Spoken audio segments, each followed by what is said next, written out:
गोटे बहीटे लिखिले विगत चिंतामणि सेठारु गोटे पद शोभावित बसनरे बिजुली शोभेति नमनरे गो देखि मन नरे नारे सजदी गो जय जय सीताराम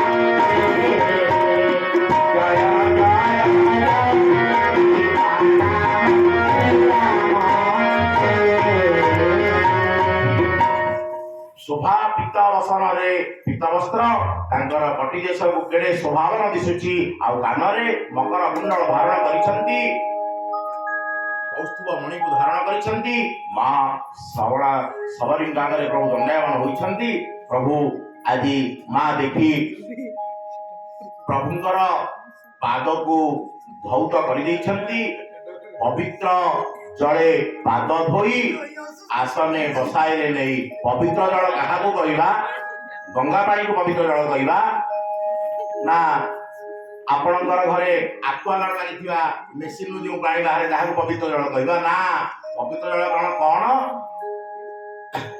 मम गुण गावत पुरन शरीरा हे ध्रुव पुनि तदगतनीरा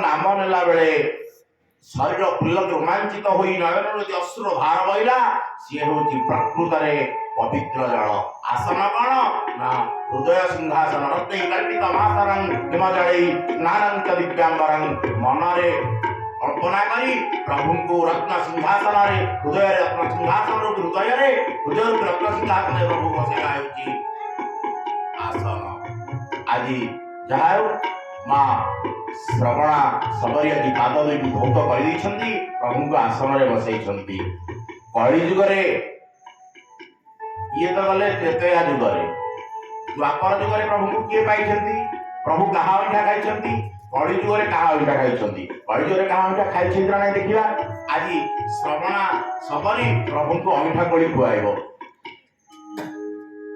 जिते प्रभु को बसई प्रभु को आनी कि फल निजे चाखुची प्रभु को खुआई देउची जो फलटी मीठा प्रभु को खुआई देउची जो फलटी खट्टा ताको पोपाड़ी देउची भल फलटी जो फलटी नचा खिची प्रभु को देले प्रभु नाही कहि देउछंती ना बा एथर तो दांत चिन्ह नाही दंत चिन्ह नाही तोरा एथिरा भावे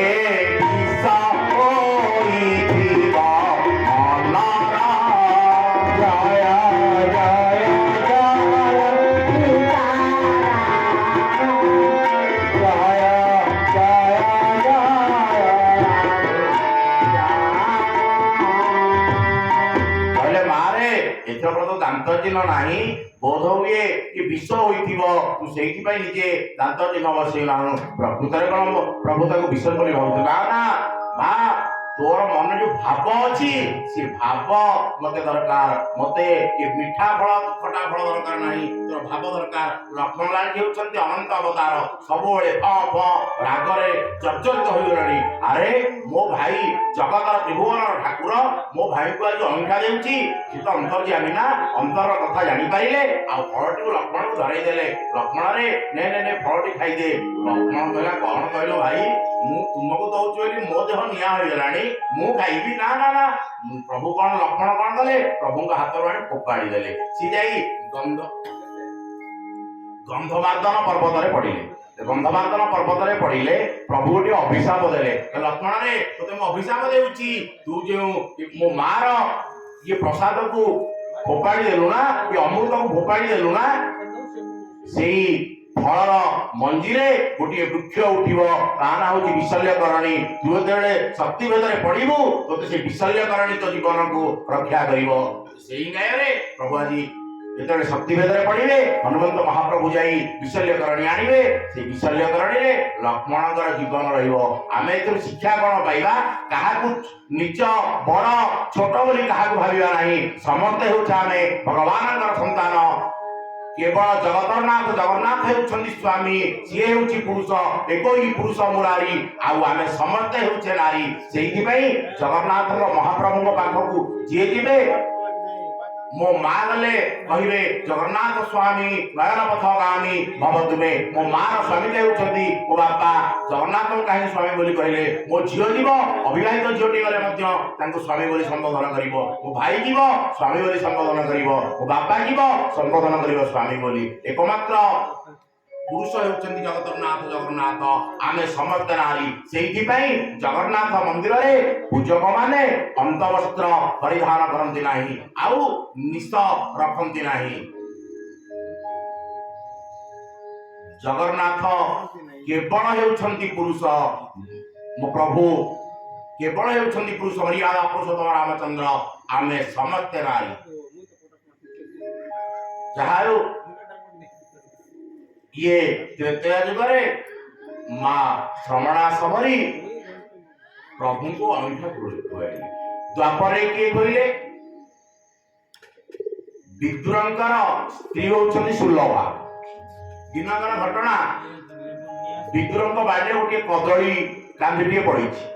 ଯେତେବେଳେ କଦଳୀ କାନ୍ଧିଟିଏ ପଡ଼ିଯାଇଛି, ସେତେବେଳେ ପ୍ରଭୁଙ୍କ ଉଦ୍ଦେଶ୍ୟରେ ସୁଲଭା ମହାରାଣୀ ଯାଚିଦେଲେ, ବା ଶ୍ରୀକୃଷ୍ଣଙ୍କ ଉଦ୍ଦେଶ୍ୟରେ ଯାଚିଦେଲେ। ପ୍ରଭୁ କିଏ ପାଚିଲେ ତୋର। ପ୍ରଭୁ ଜାଣିପାରିଲେ ଦିନକର ଘଟଣା, ପ୍ରଭୁ ଆସୁଛନ୍ତି। ଦୁର୍ଯ୍ୟୋଧନ କେତେ ଯେ ରାଜା ଆସୁଛି, ପ୍ରଭୁ ମୋ ଘରକୁ ଆସ, ପ୍ରଭୁ କାହାରି ଘରକୁ ଗଲେ ନାହିଁ। କହିଲେ ମୁଁ ଯାଉଛି ମୋ ବିଦ୍ରୋହ କକା ଘରକୁ। ବିଦ୍ରୋହ କକା ଘରେ ନାହାନ୍ତି, କକା ବୋଲି ସମ୍ବୋଧନ କରନ୍ତି। ବିଦ୍ରୋହ କକା ଘରେ ନାହାନ୍ତି। ସୁଲଭା ମହାରାଣୀ ସ୍ନାନ କରୁଛନ୍ତି, ଅର୍ଥାତ୍ ଅର୍ଦ୍ଧଲଗ୍ନ ହୋଇଯାଇଛନ୍ତି। ଯାଇ କବାଟକୁ ଠକ୍ ଠକ୍ ଠକ୍ ଠକ୍ କରି ମାରିଲେ। କହିଲେ ହେ ବିଦ୍ରୋହ କକା କବାଟ ଖୋଲିଲ। ଆଜି କବାଟ ଖୋଲି ଦେଇଛନ୍ତି, ଅର୍ଦ୍ଧଲଗ୍ନ ଅବସ୍ଥା କବାଟ ଖୋଲି ଦେଇଛନ୍ତି। କହିଲେ ଗୋବିନ୍ଦ ତୁମେ? ନା ହଁ କାକି। କକା ନାହାନ୍ତି? ନା ନାହାନ୍ତି। କାକି ମତେ ଭୀଷଣ ଭୋକ ଲାଗିଲାଣି, କାକି ମତେ କଣ ଖାଇବାକୁ ଦିଅ। ନା ଗୋବିନ୍ଦ ମୋ ଘରେ ତ କିଛି ନାହିଁ ଗୋବିନ୍ଦ, ମୁଁ ତୁମକୁ କଣ ଦେବି। ନା ମା ତୁମେ ପରା ମତେ କଦଳୀ କାନ୍ଦି ଟିକେ ଯାଚି ଦେଇଛ, ମୋ ବାଡ଼ିରେ ପରା କଦଳୀ କାନ୍ଦି ଟିକେ ପାଚିଗଲାଣି, ମତେ ସେଇ କଦଳୀ ଆଣିକି ଦିଅ। ଆଜି ବିଦ୍ରୋହଙ୍କର ଧର୍ମପତ୍ନୀ ସୁଲଭା ଆଜି ଅର୍ଦ୍ଧଲଗ୍ନ ଅବସ୍ଥାରେ ଯାଇ କଦଳୀ କାନ୍ଦିଟିକୁ ଆଣିଛନ୍ତି, ପ୍ରଭୁଙ୍କୁ ସମ୍ମୁଖରେ ବସେଇଛନ୍ତି, କଦଳୀକୁ ଛିଡ଼େଇ ଦେଉଛନ୍ତି, କଦଳୀ ଚୋପାକୁ ଖୁଆଇ ଦେଉଛନ୍ତି, ପକେଇ ଦେଉଛନ୍ତି କଦଳୀ ଗୁଡ଼ିକ। ପ୍ରଭୁ ଆନନ୍ଦରେ କଦଳୀ ଚୋପାକୁ ଖାଉଛନ୍ତି। ଯେତେବେଳେ ଆନନ୍ଦରେ କଦଳୀ ଚୋପାକୁ ଖାଉଛନ୍ତି, ଏହି ସମୟରେ ଆସି ବିଦ୍ରୋହ କକା ଉପସ୍ଥିତ ହୋଇଗଲେ। କହିଲେ ହେ ସୁଲଭା ତୁମେ କଣ କରୁଛ ଜାଣିପାରୁଛ? ମୋ ପ୍ରଭୁକୁ ଏ ତ୍ରିଭୁବନ ଜଗତର ମାଲିକ ଯିଏ, ତାକୁ ତମେ ଯାହାକୁ 60 କୋଟି ଜଣ ଯାହା ପାଇଁ ଦରକାର ପଡ଼ିଲେ ଗ୍ରହଣ କରନ୍ତି ନାହିଁ, ତାକୁ ତୁମେ ଏଇ କଦଳୀ ଚୋପା ଗୁଡ଼ିକ ଖୁଆଇ ଦେଉଛ, ପୁଣି ଅର୍ଦ୍ଧଲଗ୍ନ ଅବସ୍ଥାରେ। ଯେତେବେଳେ ମାଙ୍କର ଚେତା ଫେରି ଆସିଛି, ମା ଲୁଗାକୁ ଜାବୁଡ଼ି ଧରିଛନ୍ତି, ଭଲ ଭାବରେ ପିନ୍ଧି ଯେତେବେଳେ କଦଳୀରୁ ଚୋପା ଛଡ଼େଇ କଦଳୀ ଖୁଆଉଛନ୍ତି, ଚୋପାକୁ ଫିଙ୍ଗି ଦେଉଛନ୍ତି। ମନା କରିଦେଲେ, କହିଲେ ନା ମା ମୁଁ କଣ କଦଳୀ ଖାଉଥିଲି, ସେ ତ ଭକ୍ତ ଭାବରେ ବନ୍ଧାରେ, ସେ ତ ଭକ୍ତ ଜୀବନ ଧନ, ସେ ତ ଭକ୍ତ ଭାବରେ ବନ୍ଧାରେ।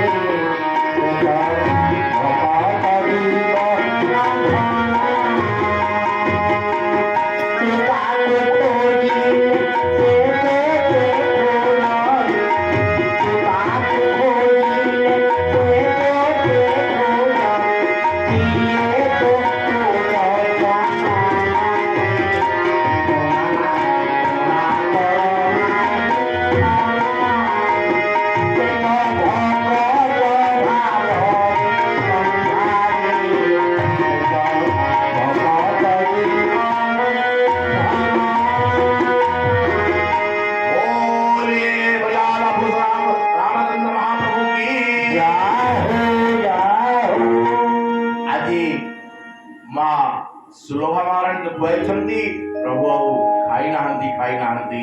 ଇଏ ତ ଗଲା ଦ୍ୱାପର ଯୁଗ କଥା। ଯେତେବେଳେ ଜଣେ ନାରୀ ଖୁଆଇଲେ ଅଇଁଠା, ଦ୍ୱାପର ଜଣେ ନାରୀ ଖୁଆଇଲେ, କଳି ଯୁଗରେ କୌଣସି ନାରୀ ଖୁଆଇଛନ୍ତି କି ନାହିଁ ଆସନ୍ତୁ ଦେଖିବା। ଜଣେ ଜଗନ୍ନାଥ ମହାପ୍ରଭୁଙ୍କ ପାଖରେ ଦାସୀ ଥିଲେ, ଦେବଦାସୀ। ଯେତେବେଳେ ରାତିରେ ପହୁଡ଼ ପଡ଼ିଯିବେ ସେତେବେଳେ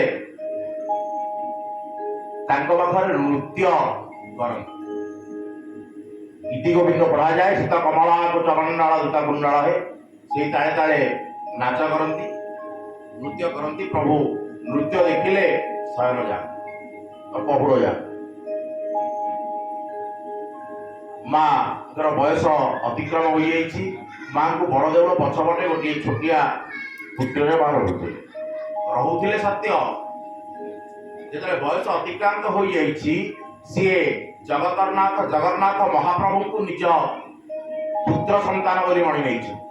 କଣ କରନ୍ତି ଜାଣନ୍ତି? ଦୈନନ୍ଦିନ ରାତ୍ରି 3ରୁ ଉଠି ସ୍ନାନ ଶୌଚ ସାରିବାର ଦୂରର କଥା,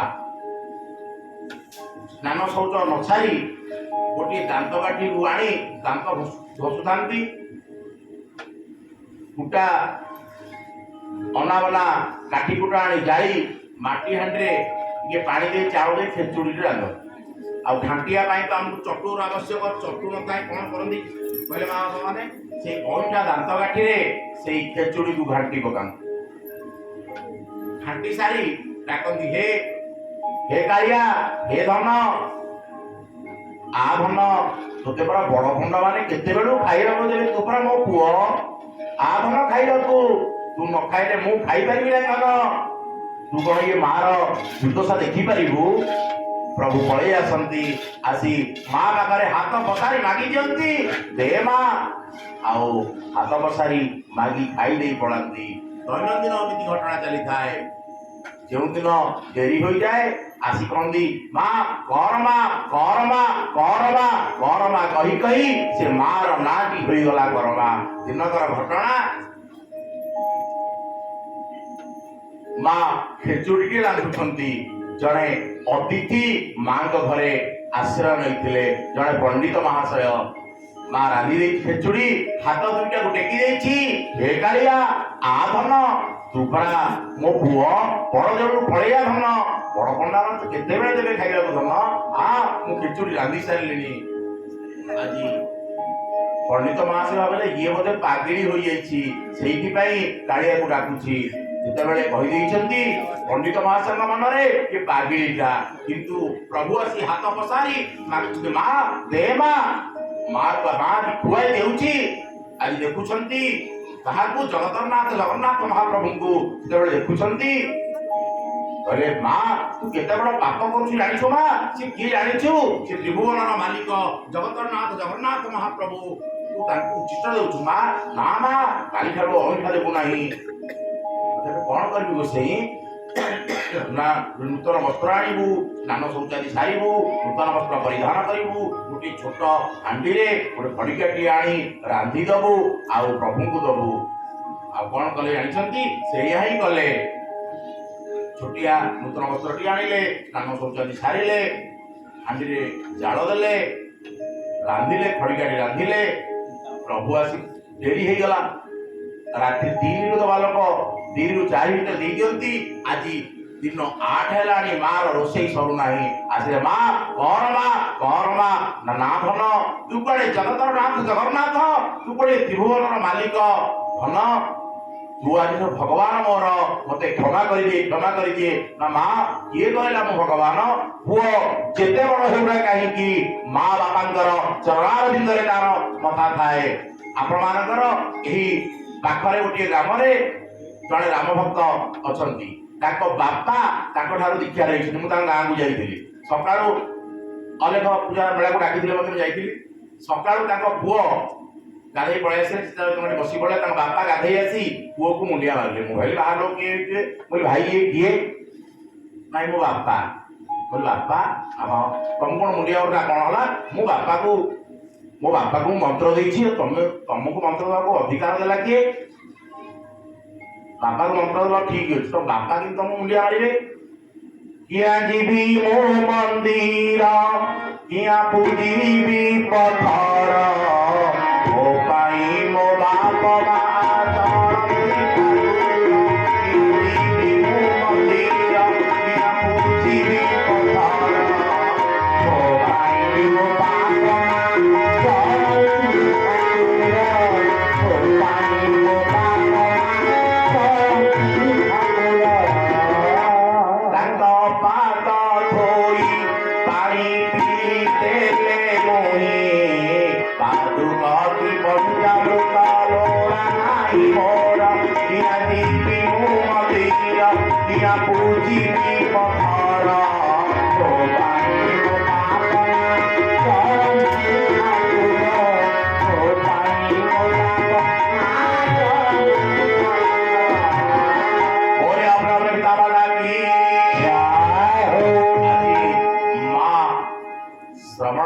ସବରୀ ହେଲେ ମା କିଏ କହିଲା? ମା ମୁଁ କଣ ତୋ ପୁଅ କାଳିଆ ନା ନା ମନ। ଆଜି ମହାପ୍ରଭୁ ଚାଲିଗଲେ, ଆଉ ସେଇଦିନ ଠାରୁ ଆଉ ପ୍ରଭୁ ଆସିଲେ ନାହିଁ ନା ନା ମା, ତୋର ତ ଆଜି ଭାବ ନାହିଁ ମା, ମୁଁ କାହିଁକି ଯିବି? କିଛି ଦିନ ଅନ୍ତେ ମା ଶ୍ରବଣା ମା ଆଜି ସେ ଗରମାବାଇଙ୍କର ଦେହାନ୍ତ ହୋଇଯାଇଛି। ଏଣେ ବଡ଼ପଣ୍ଡା ମାନେ ପୂଜା କରୁଛନ୍ତି, ଦେଖିଲେ ଚଳୁରେ ପ୍ରଭୁର ନୟନରୁ ଅଶ୍ରୁର ଧାର ବହିବାରେ ଲାଗିଛି। ବଡ଼ପଣ୍ଡା ମାନେ ପଚାରିଲେ, କାଳିଆ ତ କଳା କଳା ଦୋଳାକୁ ଚାହିଁ, କାଳିଆ ତ କଳା କଳା ଦୋଳାକୁ ଚାହିଁ, ଆନନ୍ଦେ ଆଖିରୁ ଲୁହ, ଆନନ୍ଦେ ଆଖିରୁ ଲୁହ ଯାଉଛି ବହି, କାଳିଆ ତ କଳା କଳା ଦୋଳାକୁ ଚାହିଁ, କାଳିଆ ତ କଳା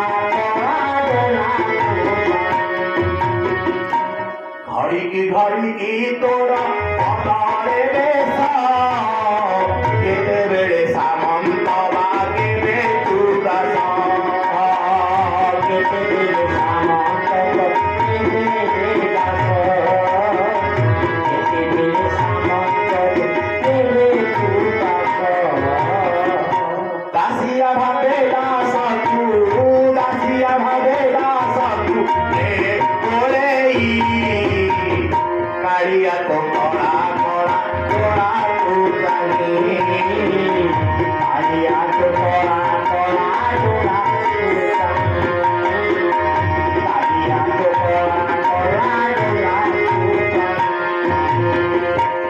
ଆଜି ପଣ୍ଡାମାନେ ପଚାରିଲେ, ପ୍ରଭୁ ଆପଣଙ୍କର ନୟନରୁ କଣ ଅଶ୍ରୁଧାର ବନ୍ଦ ହେଉନାହିଁ ପ୍ରଭୁ? ନାହିଁ ପଣ୍ଡାମାନେ, ତୁମେ ଗଜପତିଙ୍କୁ ଡକେଇବ, ତେବେ ସିଏ ଯଦି ମୋ ପାଇଁ କିଛି ବ୍ୟବସ୍ଥା କରିବେ, ତେବେ ମୋ ଲୁହ ବନ୍ଦ ହେବ। ଗଜପତି ମହାରାଜ ଆସିଲେ, ପ୍ରଭୁ ଆପଣଙ୍କର ଏ କି ଦଶା, କାହିଁକି ଆପଣଙ୍କ ନୟନରୁ ଅଶ୍ରୁଧାର ହଉନାହିଁ, ଶୁଖୁନାହିଁ, କହିବାରେ ବ୍ୟସ୍ତ। ଯଦି ଆପଣଙ୍କ ନୟନରୁ ଅଶ୍ରୁଧାର କହିଲ ନା, ଏ ସଂସାର ଉଜୁଡ଼ି ଯିବ। କହିଲେ, ଗଜପତି ମୋର ଗୋଟିଏ ମା ଅଛି, ତା ନା କରମା, ସେ ଦୈନନ୍ଦିନ ମତେ ଖେଚୁଡ଼ିଟିଏ କରିଦିଏ। ମୋ ମା ତ ଆଜି ମୃତ୍ୟୁ ମୁଖରେ ପଡ଼ିଗଲା, ମୋତେ ଆଉ ମୋ ମା ଆଜି ମରିଗଲା। ଗଜପତି ମତେ ଆଉ ଏ ଖେଚୁଡ଼ି କରି କିଏ ଦେବ? ପ୍ରଭୁ ଆପଣ ତ ଚାହିଁଥିଲେ ବଞ୍ଚେଇ ପାରିଥାନ୍ତେ। ନା ଗଜପତି, ଯଦି ମୁଁ ମୋ ମା ବୋଲି ବଞ୍ଚେଇ ଦେବି, ତେବେ ବିଧାତାର ଲିଖନୀ ମୂଳରେ ଯାହା ଲେଖି ଦେଇଛନ୍ତି ତାହା ମିଥ୍ୟା ହୋଇଯିବ। ତେବେ କଣ କରିବି ପ୍ରଭୁ?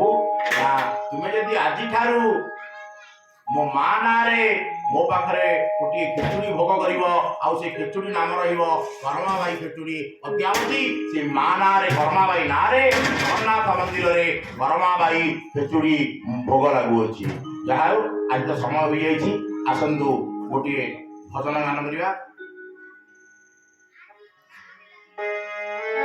ପରେ ପରେ ବାଣୀକୁ ବିଶ୍ରାମ ଦେବା। ଆମେମାନେ ସମସ୍ତେ ଆଜିକାଲି ଗାଡ଼ି ନହେଲେ କେହି କୁଆଡ଼େ ଯାଉନାହାନ୍ତି। ଏ ଗାଡ଼ିଟି କେବେ ତିଆରି କରାଗଲା? ଏ ଗାଡ଼ି ମାନେ ଦ୍ୱାପର ଯୁଗରୁ ଅଛି। आमे भावे कली जुगरे बुलेट ये मिलिटारी वाला आमर अच्छी ना ना ना द्वापर भी गरीब घरे थिला राजा घरे गरीब घरे बुलेट गाड़ी किए गढ़ी कहले ब्रजपुर बुलेट गाड़ी दिले रसुदेव कंपानी गाड़ी ब्रजपुर बुलेट गाड़ी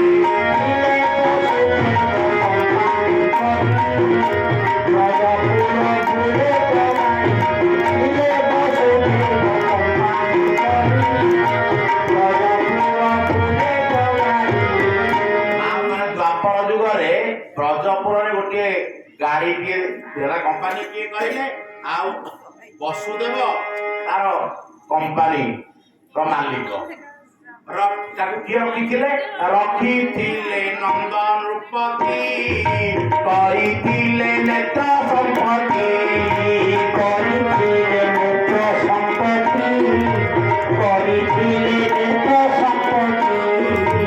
देखिए ये नुआ साइकेल लेकिन आने आपण छुआई देवे ना अपुआ गले पुओ होइछिला आज नंदराजा बहु वर्ष माँ यशोदा राणी पुओटे पाइछे नंदराजा और यशोदा राणी से जी जन्म ना कहीं आज ताकू लाड़ पालन कर किए ना नंदराणी और यशोदा महाराणी आम गाड़ी तो पेट्रोल की डीजेल पड़ुछि पानी आजकल चललानी से पेट्रोल पड़ूला से पेट्रोल कौन कहले दही दूध सार पेट्रोल दही दूध सार पेट्रोल दही दूध सार पेट्रोल दही दूध सार पेट्रोल वृंदावने गाड़ी जाऊची मारी ब्रजपुर बुलेट